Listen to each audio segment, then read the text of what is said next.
Welcome to Galaxy Tenants. On today's episode, we head to British Columbia, Canada for a conversation with Cannabis Cultivator Grant Bruce. Let's start with a song from Genetics titled Red off of their debut album Dr. Spooky Muffin, and we'll conclude this podcast with another one of their songs, Moose, from their Live at Founders release.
I'm here with my friend Grant, and Grant is one of my favorite cultivators. I have had the opportunity of consuming a lot of cannabis in my life, and Grant's cannabis is absolutely some of my favorite. And so I wanted to discuss cannabis and some of what's going on up in Canada. And so I'm joined right now by Grant. How are things in the north, bud? Awesome. It's a beautiful day to be here. Yeah, that's great. So where are you now? You're in British Columbia, right? Yep, I live in Headley, BC, which is just south of it's just south of the Element Festival, about 40 minutes south. And that's beautiful region. I love that region up there. The Similkameen Valley is bar none one of the most beautiful places I've ever lived in my life. It's one of the most beautiful places I've ever been, so I'm jealous of that. And I'm also jealous that you get to live and exist in Canada, and I'm stuck down here in the United States. In light of what's going on, it could be, a better place. Yeah, no doubt. And that's actually the case at a lot of times. Canada just seems to be such a mellow place relative to the United States, and it's beautiful country too. I really want to get up into the Yukon and the Northwest Territories. I have not been up there, and that's like next on my list. Awesome. Yeah, it's a beautiful place up there. You feel very isolated up there and very alone, but I mean, experiencing it is again there's only one place like it in the world. Yeah, alone sounds good to me right about now. So when I met you, you owned a dispensary in, was it Coston? Yeah, Coston, BC. I didn't solely own it. It was more of a compassion society type setup where I would collective together with other growers, other suppliers, multiple other people in the area that were medically approved growers that had excess medicine that were willing to part with it. And at that point, we would allow people to access that supply with the medical means. Mm-hmm. That's great. What were the laws at the time, or what are the laws up in Canada? Has that changed recently as far as, because I know there was some issue on your end with Amber Light being in operation. The way it was explained to me, and maybe you can clarify, is it was kind of a gray area. Yeah, it was. So in Canada for years and years, we had the MM. It was before that, pre-exceeding the MMAR was a section 50 some. I can't remember the exact number to it, but they called it a section 56 or section 57 form, something like this. And this was giving you, which was crazy at the time, but it was giving you the ability to possess cannabis for medical means. Like I myself have epilepsy, so I have always been given sort of a red carpet to these programs. And again, I'll get to that a little farther in a minute. So for someone like myself, to use myself as an example, I had epilepsy. All I had to do at that point was to find a cannabis sort of sympathetic doctor, I guess, or a cannabis, someone who was accepting of the cannabis plant as medical means, and they had to write you a form. That form gave you the ability to possess cannabis, but there was nowhere for you to buy it at that time. So literally what they were doing was giving you a license to go out and procure it or find it on the street, or however you found it was up to you, but you were allowed to possess it without being a criminal. So then from there, they evolved it. When Stephen Harper took over as prime minister, they evolved it into what they call the MMAR. And then the MMAR became the MMPR. And that was, again, two different programs that they slightly adjusted. They took people's genetics from them. Like the government essentially came in and said, we want access to your genetics. There was all kinds of crazy things going on. And then after the MMPR, Justin Trudeau, again, becomes prime minister and gets a lot of us in the cannabis world to sort of jump in his boat, I guess you could say. And it then evolves into what we call the ACMPR, which is the Access to Cannabis for Medical Purposes regulations. Now, you have to have a doctor write you a prescription for cannabis. And then based on that, you send that and a set of forms away to the Canadian government. And if they check you for criminal convictions, all kinds of things. And then on that, then you get a form in the mail that allows you to now grow X amount of plants. So if you had, let's say, 20 grams per day as your prescription, you're now allowed to grow 5 plants per gram on your prescription. So you're allowed to grow 100 plants, and, that's sort of the way the program worked. But the problem therein lies was Neil Allard. Neil Allard was a big person and John Conroy, Kirk Tusaw, Robert Lowry. There's a lot of these lawyers that were huge in fighting the government on this with dispensaries. So how dispensaries come into this whole thing with the gray area is you have to have a form of diagnosis. So you have to have medical diagnosis, and then it's no longer a crime for you to possess or consume cannabis. Now, what the dispensaries were doing were allowing people, again, now as a grower, this is where the gray area begins. So if you're growing, and let's just use the failure as the first option. Let's say you're a grower, you have your medical forms, everything's perfect, everything's clean, but now you have a failed crop and you still need your medicine. So that's the first hole in the whole system where it's like, now where do you go? Unfortunately, the licensed producers in Canada are epically failing at the whole idea because it was really set up as a pump and dump scheme. In my opinion, this is just my opinion. Sure. But it wasn't set up in the right realm of how to do it properly and how to give people access to good, clean, quality medicine. Now, me as a user of the program, anytime I've ever used an LP, I've either gotten the wrong product, I've gotten moldy product, I've gotten the plethora of the things that, like, tasteless. I've had stuff that comes in at this specific rating of THC content and smoke it and just absolutely no medicinal value to it whatsoever. There's so many things that the licensed producers have never been able to sort of figure out, I guess you could say. So Now the problem therein lies is, okay, I've had a failed crop. I can't go to the LPs for my cannabis because they really do mean no value. So I need access to other medicinally approved growers' medicine. And that's the beauty of it, was a grower that had excess crop had on paper with the government, it stated there that they wanted you to destroy it. They wanted you to light it on fire in a burn barrel, cover it in alcohol. Yeah, it was crazy. I'd light it on fire, but it sure as fuck isn't going to be in a barrel. Yeah, exactly. And that's again where the Compassion Society and the Compassion Cannabis community comes into play. Where I mean, people have excess. They want to share their excess medicine, and a lot of times these growers have access to the best genetics. Some of these genetics have been procured for decades by some of these growers. And again, the person that taught me how to grow, he has always had some of the most phenomenal medicine I've ever had access to. And to restrict these people in loophole after loophole with the government standard, dispensaries would work with people like him. And that's where the gray area sort of lied, is with all of these different rules and all these different regulations for growing and medicinally approved people, they had no access to good quality, clean medicine in the event they had a failed crop or they had to move. There's so many different things that left holes in the system where dispensaries filled. And again, that's where John Conroy and Neil Allard is a civilian. John Conroy is a lawyer. Robert Lowry is a lawyer. Kirk Tusaw is a lawyer. These guys all went to battle with Health Canada to the Supreme Court of Canada and won.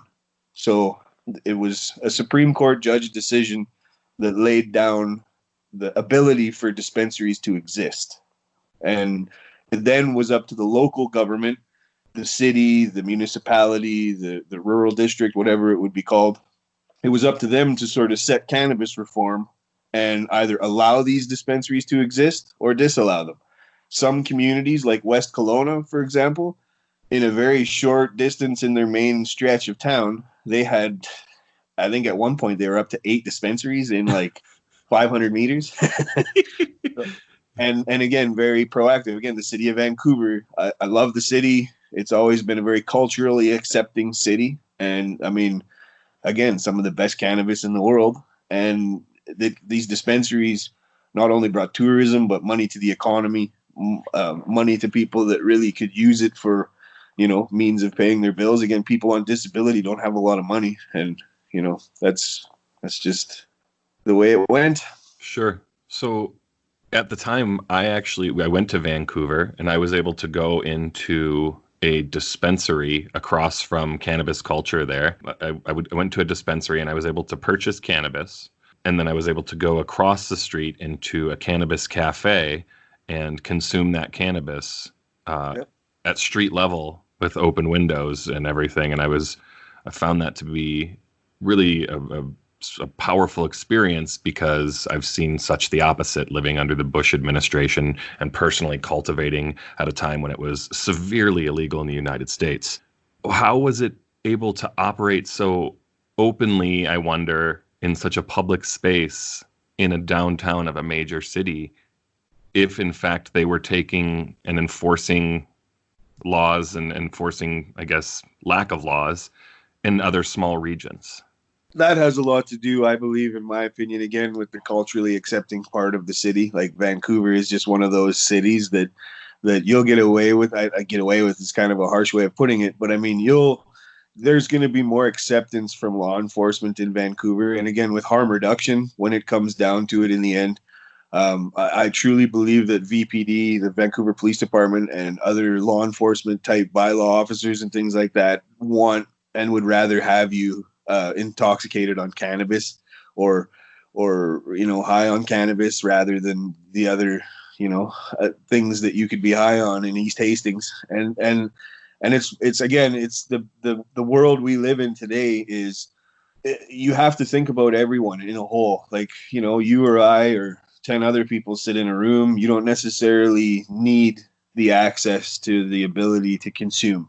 So again, if you're a medically approved patient, if you're doing addiction cessation, if you're addicted to heroin or addicted to any other of these hard drugs, you can use cannabis as a way to remove yourself from that addiction. And it can be done in a multitude of ways. But again, now you're talking street level people. You're talking people that are literally living in a tent. And to give these people the ability to come in to somewhere safe, discreet, it's not like you're sitting out on a patio. You're sitting behind a wall, behind fogged glass. You're given the ability to consume for a very small portion. Like, you can rent a dab nail for $5 an hour. So someone that doesn't necessarily have the money or the means to do this is now given the ability to do this and given the ability to consume their medicine. And I think that was how it kind of all got started. But really, in the end, it was more of a standout type thing, right? It was a stand up to the government, stand up for what we believe in a proper system is. And today, there is really no cannabis-style cafes like that anymore because of legalization, and it's taking over of the whole program. I can't believe of all the things that would be villainized, it would be cannabis. But I also understand the racial context of why it was made such a criminal thing, at a time where Mexicans were consuming it and they were trying to villainize Mexicans and other people of color. White people decided that it was the devil's lettuce. And I just can't believe that with how far we've come as a society. Obviously, a lot hasn't changed, but I just can't believe that we're in 2020 that cannabis is still being villainized or even being overseen as something that needs or requires some level of control or any sort of laws around it. I mean, I'm just kind of for the free enterprise and free market of cannabis personally. I don't think there should be limitations on possession. I don't, but of course I would say that. Well, and I'm totally with you on that one. I mean, I don't see the need for over regulation, like to legalize a substance. I mean, what's the limitation on booze? Like, what's the limitation on tobacco? Like, they have none of these standards on other things that are designed to kill you. If you follow the rules of tobacco, you're going to die. That's not the case with cannabis. It's right. And again, being an indigenous person, I'm half Cree, I am half Scottish Irish. So it becomes this thing that I've watched people deal with, alcohol addiction. I've watched members of my own family suffer and die from alcohol addiction. But you can alcohol walk is into one of the worst drugs. Yeah, absolutely. It's caused me more trauma. The thing that's caused the most trauma in my life is alcohol addiction. And what makes me angry is the fact that I've never seen someone go out of their mind and do something that they wouldn't do as a normal person, or change or alter, you psychologically alter. Like alcohol is going to do that. Cannabis isn't one of those things. And I agree completely how we have this still heavy thumb over top of us with all these regulations and possession laws and all this stuff, when really at the end of the day, there's much worse things we should be worrying about. I assume that as time passes and people become more comfortable with it, and angry white people get over the fact that people are consuming cannabis, and they get over their fear of cannabis, and maybe one of their friends or coworkers consumes cannabis or something. It just becomes more normalized, and hopefully with that, the laws and restrictions will become more lax. With my time in the dispensary, one thing I can say is what I seen is a very huge shift, from when I started in cannabis and growing cannabis, it was very illegal. You would get a lot of jail time and you'd be in a lot of trouble for being caught cultivating and possessing or consuming. And it's come to the point now where I'm in a dispensary talking to an 85-year-old woman about consuming cannabis oil or consuming cannabis on a daily regime because she doesn't want to take cancer medication. She doesn't want to subscribe to the chemotherapy treatments. She doesn't want to, all these different things. Or I've seen the same thing where literally a professor from Okanagan University, he came in, was essentially on his deathbed and said, look, I'm not going to do chemotherapy. I read on this Rick Simpson oil treatment. He said it's 1 gram a day for 61 days. I want to try this program. We sent him home with enough oil to get through his treatment, and he came back and he was cancer free. He's still alive today. He went into remission. he came in, it was about 3 months later, and he was absolutely like a changed man. So, I mean, not only have I seen the alteration of the old guard, I've also seen the proof in the pudding. I've seen people come in and I've seen what cannabis does. And I can only talk so much, again, as an epileptic person. What it's done for me is phenomenal. Like, it's given me the ability to drive a vehicle. It's given me the ability to hold down a job that I normally wouldn't have. Like, there's so many things that it's helped me with, but I can only talk so much, obviously the proof is in the pudding. Sure. Yeah, I don't know what kind of person I would be without cannabis. I'd probably be locked up in a cage somewhere. I'm such an angry and aggressive person that cannabis has really made me into the delight that you see sitting before you now. But it's such a wonderful thing. And going back to what you were saying with the RSO, with the Rick Simpson oil, for those who don't know what that is, can you tell folks kind of specifically what RSO is? So Rick Simpson oil is, again, he's a fellow from Nova Scotia. Rick Simpson himself, he derived a method of making cannabis oil. Now, I mean, YouTube is probably going to make a liar out of me, or the internet, but I mean, how I would make RSO and how I was taught how to make it in my earlier days of growing was with isopropyl alcohol. I mean, you can use Everclear, you can use grapeseed oil, you can use all different types of agents that he recommends, other people recommend. Me personally, I use ISO. You do a quick rinse wash of your cannabis, the whole plant. So it has to be whole plant oil. So you chop the entire plant, roots and all. I always recommend taking roots and everything with it. You make a oil out of it. You evaporate the chemical from it, and you're left with oil behind. Now, again, the Rick Simpson method is for beating cancer, or to treating cancer. You take 1 full gram of that oil every day for 61 days. Now, you're going to take a gram of oil, and I've tried this. I've actually done this treatment just to try it and to see what would happen. Not that I was suffering from cancer or anything like that. I just wanted to know what it felt like. And for the first 3 days, you have a hard time getting out of bed. Like, you sweat. You can feel the toxicity coming out of your body. You really can feel it, smell it. Like, it's an amazing feeling. It's almost like an ayahuasca type therapy. And when you come out of day number 4, day number 5, you can start functioning again as a normal person, but you still, from time to time throughout your day, will feel the toxicity levels sort of coming out of you. And as you get on in the treatment, like by day 30, you're like full of life that I can't even begin to explain. It's like all your energy, everything. You have such ambition. You literally hit the floor running in the morning, and you run all day. There's amazing things to come from the Rick Simpson treatment. Yeah, that's so cool. I actually saw it for the first time in a dispensary recently here in Denver, and they just had a big tube of it. And I was just so excited to see it, because for me, it's always just been kind of this legend, this. Yeah. And I wonder when it will be either more studied or more widely used for medically treating cancer. Health Canada, as far as I understand, they're going through the trials and the tribulations of openly giving people access to this stuff. With Health Canada, though, you've got a lot, like, again, the concentrates world, like in Colorado, I just wished that Canada would follow the Colorado method. I don't believe that we shouldn't have extracts here. That's the problem. We don't have concentrates. We don't have shatters. We don't have HTFSEs. We don't have we do have diamonds. None of that is legally obtainable right now. The only concentrate you're allowed to legally purchase right now is rosin. So out of a rosin press, they have them heated presses. Mm-hmm. Now, that's $100. Last time I looked on the BC Cannabis website, that's $112 per gram to buy that stuff, which is absolutely insane. No person could afford that.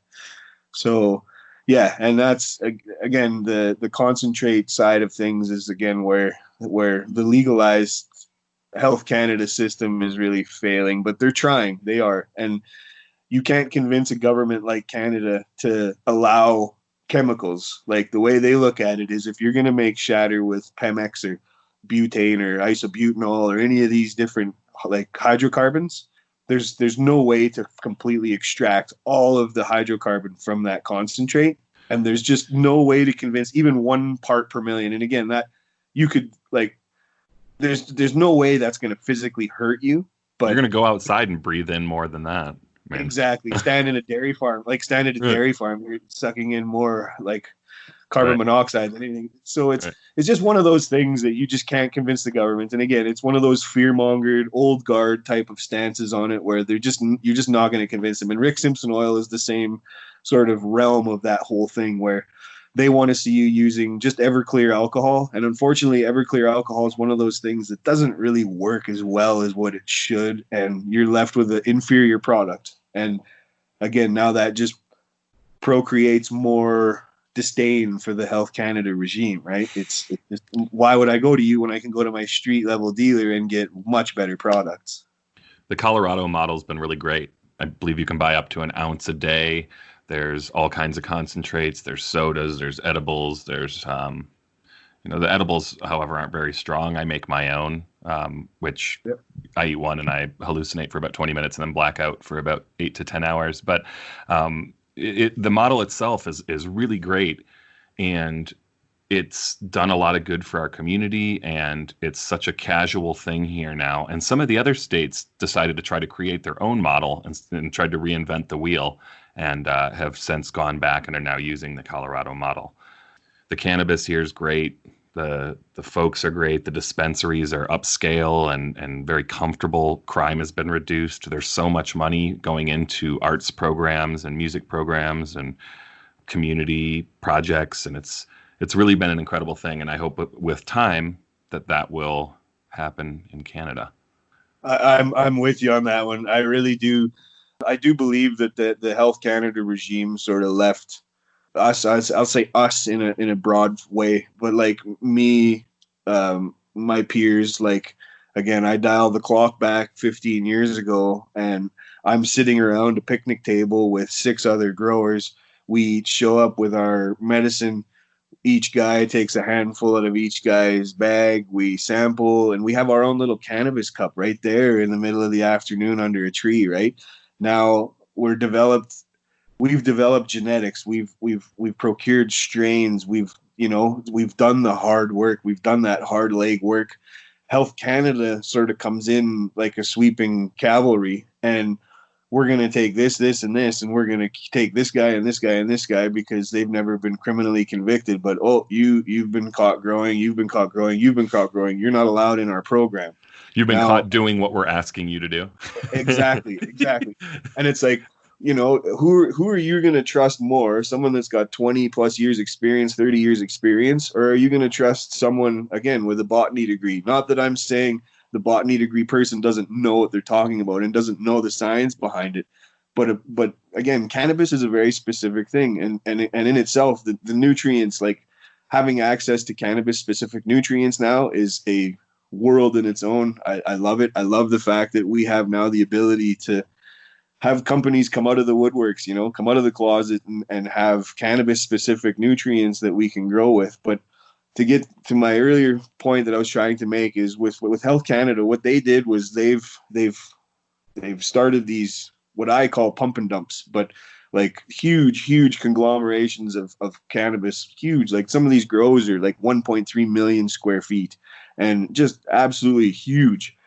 But the problem of it is they're not growing quality cannabis in there. They're just growing cannabis. Yeah, the attention to detail's got to be fucking non-existent at that point. Well, and I'm again, as a grower, I think about bugs. I think about powdery mildew. I think about all of these issues that as growers you find and you work your way through. And again, genetic has a lot to do with that. Certain genetics bugs love, certain genetics powdery mildew loves. If you don't have your thumb over that complete grow in every way, shape, and form, and you lose that, you might as well just stick your head between your knees because there's just nothing you're going to do to save that.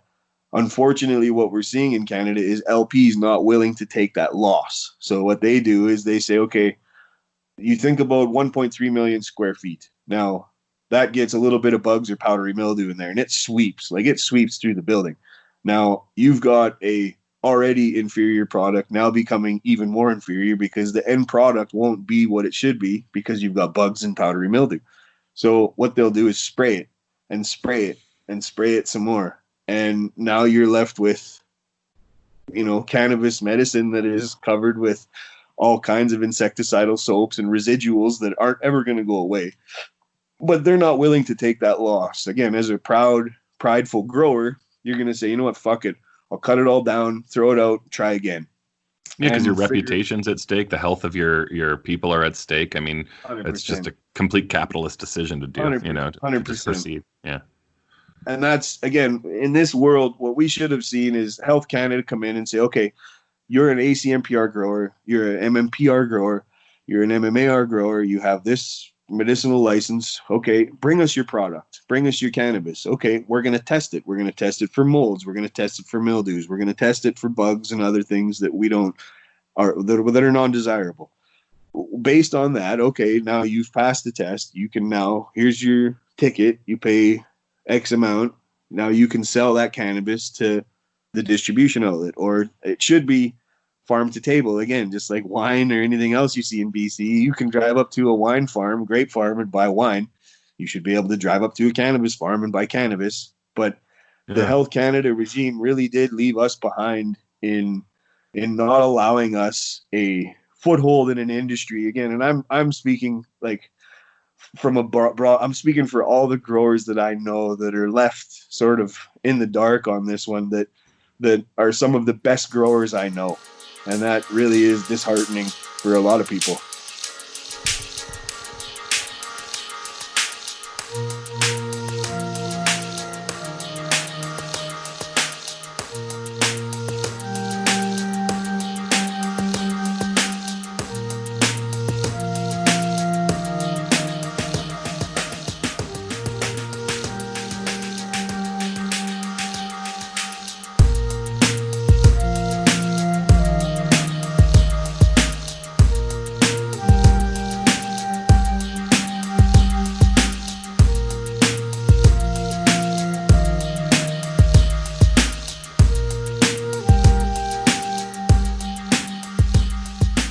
Yeah, I think that if you're going to legalize, there should be any across the board expunging of records of any cannabis crimes. If you're going to, I mean, that's what we're doing out here, state by state. And then once you do that, it creates eligibility for those folks who've had that criminal past, Absolutely. Hypocrisy is maddening. It is. It's crazy. And again, what I'm seeing and what I'm hearing and what's sort of in front of me here is what I'm experiencing with all of this is what it seems to be is if you've been convicted of a weapons crime. So in Canada, if you've been convicted of a gun offense or a weapons offense, there's no way you're going to be given access to the legal cannabis system, which is, again, it's one of those things where a lot of people aren't using a weapon in a crazy way. They're just caught with one in a cabinet somewhere and left with criminal charges because of it. Hey, I get it. I'm American. We've got guns everywhere, I want to go back to what happened with Amber Light. Are you able to talk about the raid itself? I can talk a little bit about it, yeah. Why don't you tell me what happened on that day? Well, the RCMP, they raided the building. I was in the building at the time. They came in and served a warrant. The warrant was for all of the cannabis and everything like derivatives of. So I was, at that time, I was arrested. I was put into a holding cell. They carried out the raid on the store. And after I was released from custody, I come to find out that they used the guys that we were supplying minors for obtaining a warrant to raid the facility. Now, anybody that's ever been to the Amber Light while we were operational would know that you need 3 forms even to come through the door. 2 forms of ID and 1 form of medical diagnosis. So you need a confirmation of diagnosis to prove your medical ailment, which would deem you admissible to medical cannabis. Unfortunately, there was a group home that was about 2 blocks away from the dispensary. The group home had a young fella who was 15 years old, and a woman that was running the group home did a room raid on the boy's room and found a bag of cannabis. she came to me and said, I found this bag of cannabis. What are you willing to do about it? I will admit now that the bag was from the Amber Light. The contents thereof were not from the Amber Light. They weren't. It was not medical grade cannabis. It was like trimmings in a bag. Swag in an Amber Light bag, huh? Exactly. And I told her that. I told her that the bag was definitely from our store. How he got access to it, I don't know. But the cannabis inside that bag was not from us. And I openly told her that wherever it had come from, I will do my best to figure out where it was coming from. I found out subsequently, I figured out who it was that gave that boy that bag. I took that information to the lady that ran the group home, and she said, awesome, I'm going to take that to the RCMP. And I said, please do. I have no control over people. So she took all of that information to the RCMP, and instead of the RCMP charging the person that was supplying the minor with the cannabis, instead of going after that person, he used that as a guise to come after me. And here we are. Yeah. Well, fuck. So does that leave you then out in the cold on the legal system? No, it doesn't. It hasn't. Again, thankfully the Crown prosecutor didn't agree with the RCMP and never approved charges against me. So the charges were never approved, which means I was never brought to trial on them. There is a limitation of 3 years on those recommended charges, which will expire in January of 2021. Well, I hope with the legalization and the direction that the country's going, there would be less of a necessity or a thought of even prosecuting somebody on a cannabis charge, especially something as flimsy as that. I mean, that's interesting. Yeah. I hope that does go away for you. Me as well. And again, what I truly believe in the end, like I had a couple of I don't want to call them confrontations, but I had a couple of back and forths, I guess we'll call it, with the RCMP member that eventually carried out the raid. And he was very much against us being there. He was against us supplying medicine to people for a medical means. He didn't agree with it. There was a lot of things that he put on my plate that I won't bring up because I really don't want to battle. So there was a lot of things that I was accused of that I would never do. And again, to make a criminal out of someone who poses no threat, who poses no ill will towards anyone in my community. It's just all I really felt was he wanted us to go away, and I wouldn't do it just by him asking me to. So unfortunately, by standing my ground, that's where it eventually led to. But once we were done, I haven't really had any more issues with them. I don't care to. Yeah.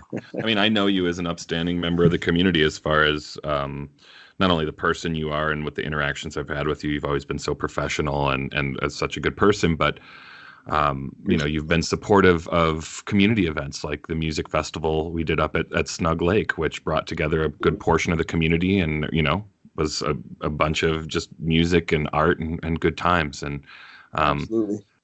At Element Music Festival, and so what I know of music festivals, maybe I should start here. What I know of music festivals in the States is as you go into the festival, oftentimes your car is searched, your vehicle, your some of your possessions, maybe, sometimes not.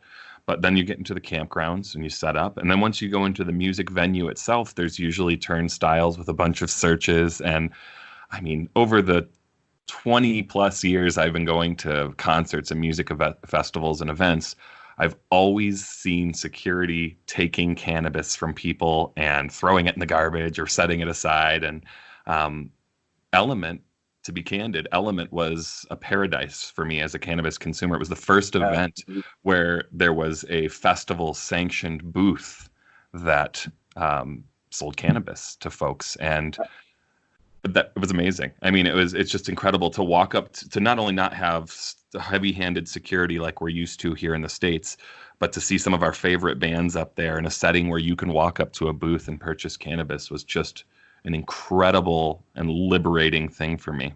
Oh, it was amazing. And like you said, for me, that was the first. And I've been going to festivals and music events since I was 17, 18 years old. And you're right. I've been we used to try all kinds of methods to getting our cannabis through the gates, and you were caught with it every time. So, I mean, yeah, it was a beauty. It was absolutely a beauty and a first for me. It was absolutely a first for me and a lot of people. I remember, a lot of the musicians going down there, and I remember like O'Teal Burbridge from Dead and Company and the Allman Brothers going down there to do some dabs and stuff at the booth. And the booth was like adjacent to the stage. It was like right there. Yep. Just a beauty of a setup and a beauty of a thing. And I hope that I see that at more events moving forward, because it really changes the vibe of everything. And it was really a cool thing. Oh, it definitely does change the vibe of an event. And yeah, I still have my O'Teal sticker on my little mini fridge. So yeah, it was cool meeting him and a few others that I won't openly mention because I don't know if they want their name out there. But definitely I met a lot of interesting and music and different people that I wouldn't have normally met on any other occasion other than to, again, consume openly like that together. And to congregate with people with the same, vibe. And then it becomes not again, at music festivals, there's always those, shoulder rubs and alcohol. You get that mixed together with a little bit of tension. And next thing you know, it's hairy-carry. With cannabis involved, it was just a smooth vibe the whole weekend. There was just absolutely no issues. Yeah, it was really incredible. I love just the fact that you guys had a nail going and people could just go and get their dabs, get their cannabis, and then go hula hoop or lay in the grass or whatever, unlike whatever would have resulted from alcohol sales, Last question I have for you, Bud, is what is your favorite strain or strains of cannabis? What are some of your favorites, and what specifically do you like about those strains? I gotta give it to Sensi Seeds out of Amsterdam. That's when I first started growing, we were growing a Jack Hare. Again, that word Jack Hare, Jack Harar, however you say it, I don't want to get into the argument. I've had that many times with people. For me, Jack Hare was a man that was epic and very quintessential in a lot of things in a lot of areas of our industry. His strain, the Jack Hare strain that we acquired from Sensi Seeds out of Amsterdam way back in the 90s, and skunk. I'd have to give it to my skunk and my Jack Hare, and I'd have to give it to my old hippie friend who will remain nameless at this time, but he taught me how to grow. He taught me the finer points of growing. And I will have to give it to the Jack Hare #2 and the Sensi Skunk. That's a skunk #1 derivative. I like the gassy, skunky odor from a bag. And again, in the 90s, we didn't like it because it would get you caught real quick. But now I love it when I'm walking through a crowd and someone's going, "Oh, wow, I can smell that. Who's got that?" That skunk, I've always had a real... I don't know, it draws me in, I guess you could say. And the peppery, when you get a lung full, like if you do a bong hit or a nice big toke of a joint, that peppery, gassy taste when it's coming out, I love it. The Jack Hare, again, as an epileptic for a medicating type strain, the concentrates, the oils that come from it are always just phenomenal. The flavor, the taste, and again, quality of the cannabis, it's always coming in at 27, 26, 28% THC. And again, I've had 19% strains that knock me on my ass, but for whatever reason, I've just always been very partial to Jack Hare and skunk. Yeah, that's great. I appreciate your perspective. I have so many more questions that I could ask you, and so much more I want to discuss. I think I'll leave it here for today, but I'd ask that in the future you'd join me again on here and continue our discussion of one of my favorite things. Absolutely, anytime. I could talk till I'm blue in the face. Again, when it comes to growing and everything, we get into it, and I just love it. I could talk for a million days about cannabis. Again, it's my favorite thing in this world. It's what's brought me to where I am, and it's going to take me to where I'm going.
Thanks, everybody.